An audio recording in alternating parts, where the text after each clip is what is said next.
السلام عليكم. لا تنسوا الاعجاب بالفيديو والاشتراك في القناة تشجيعا لنا لنستمر بنشر المزيد إن شاء الله.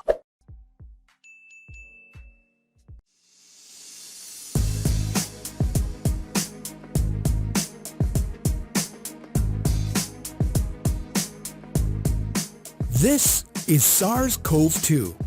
It belongs to the family of coronaviruses named for the crown-like spikes on their surfaces. SARS-CoV-2 can cause COVID-19, a contagious viral infection that attacks primarily your throat and lungs. What actually happens in your body when you contract the coronavirus? What exactly causes your body to develop pneumonia? And how would a vaccine work? The coronavirus must infect living cells in order to reproduce. Let's have a closer look. Inside the virus, genetic material contains the information to make more copies of itself. A protein shell provides a hard protective enclosure for the genetic material as the virus travels between the people it infects. An outer envelope allows the virus to infect cells by merging with the cell's outer membrane. Projecting from the envelope are spikes of protein molecules.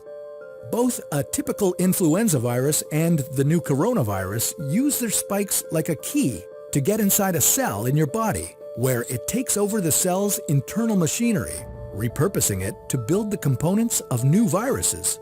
When an infected person talks, coughs, or sneezes, droplets carrying the virus may land in your mouth or nose and then move into your lungs. Once inside your body, the virus comes in contact with cells in your throat, nose, or lungs. One spike on the virus inserts into a receptor molecule on your healthy cell membrane like a key in a lock. This action allows the virus to get inside your cell. A typical flu virus would travel inside a sac made from your cell membrane to your cell's nucleus that houses all its genetic material. The coronavirus, on the other hand, doesn't need to enter the host cell nucleus. It can directly access parts of the host cell called ribosomes.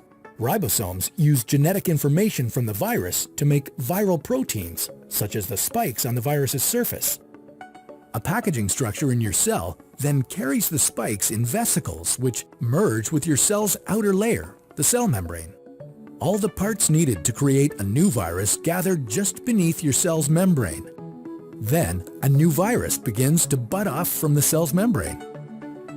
Now, with the virus spreading in your body, how can you develop pneumonia symptoms? For this, we'll have to look into your lungs. Each lung has separate sections called lobes.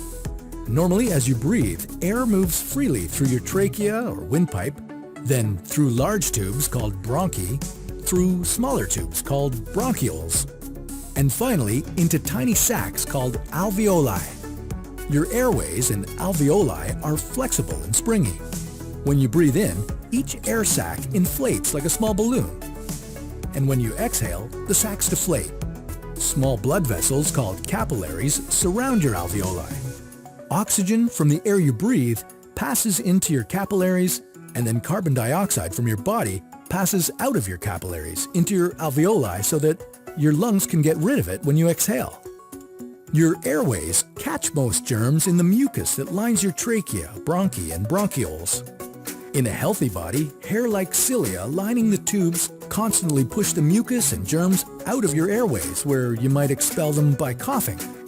Normally, cells of your immune system attack viruses and germs that make it past your mucus and cilia and enter your alveoli. However, if your immune system is weakened, like in the case of a coronavirus infection, the virus can overwhelm your immune cells, and your bronchioles and alveoli become inflamed as your immune system attacks the multiplying viruses.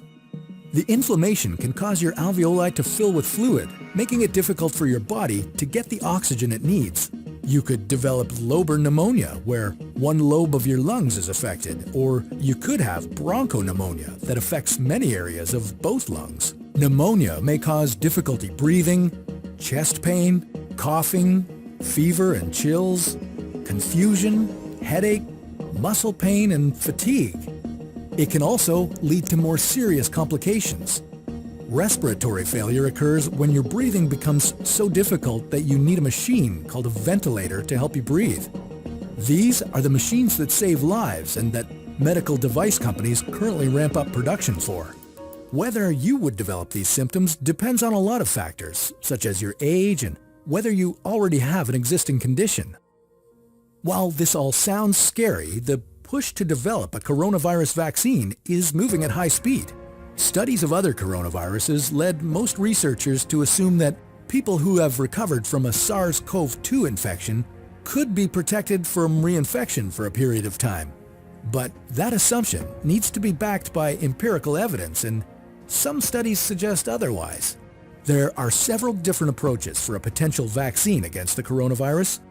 The basic idea is that you would get a shot that contains faint versions of the virus.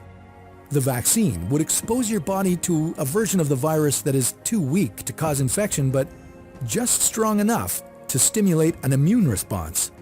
Within a few weeks, cells in your immune system would make markers called antibodies, which would be specific for only the coronavirus, or specifically its spike protein. Antibodies then attach to the virus and prevent it from attaching to your cells. Your immune system then responds to signals from the antibodies by consuming and destroying the clumps of viruses. If you then catch the real virus at a later stage, your body would recognize it and destroy it. In other words, your immune system is now primed. Collecting evidence on whether this will be possible, safe, and effective is part of what's taking researchers so long to develop a vaccine. It's a race against time to develop a vaccine amid a pandemic. Each step in vaccine development usually takes months, if not years. An Ebola vaccine broke records by being ready in 5 years. The hope here is to develop one for the new coronavirus in a record-breaking 12 to 18 months. While all this will take time, stay home if you can, to protect the most vulnerable. And don't forget to wash your hands for at least 20 seconds and as often as possible.